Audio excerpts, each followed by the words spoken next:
একদিন প্রায় সন্ধ্যের সময় চিন্টু বাজার থেকে মাছ নিয়ে ফিরছিল। তার জানা ছিল এই মাঠের পাড়েই একটা শাকচুন্নির বাস, আর সেই শাকচুন্নি এসে সামনে পড়লেই তার মাছ আর তার কাছে থাকবে না। তাই জন্য সে তাড়াহুড়ো করে বাড়ি যাওয়ার পথে রওনা দিচ্ছিল। এমন সময় সেই শাকচুন্নি এসে হাজির হলো। সে বলতে লাগলো, এ হে হে হে, আমি যেন কোথায় মাছের গন্ধ পাচ্ছি। আমাকে তো মাছ খেতেই হবে। কই যেন যায় একটি পুচকে ছেলে, যাই যাই গিয়ে মাছটা নিয়ে খেয়ে নি। কতদিন খাইনি, হা হা, যাই যাই যাই।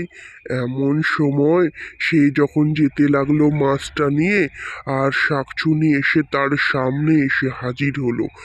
আর চিন্টু তো বড্ড ভয় পেয়ে গেছিল, এতটাই ভয় পেয়ে গেছিল সে কি আর বলবো। তারপরে লাগলো যুদ্ধ শাকচুনি আর চিন্টুর মধ্যে।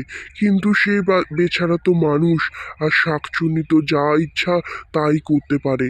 অবশেষে জিত হলো কিন্তু শাকচুন্নির, আর শাকচুনি মহা আনন্দে মাছ খেতে লাগলো। চিন্টু এদিকে কাঁদতে বসে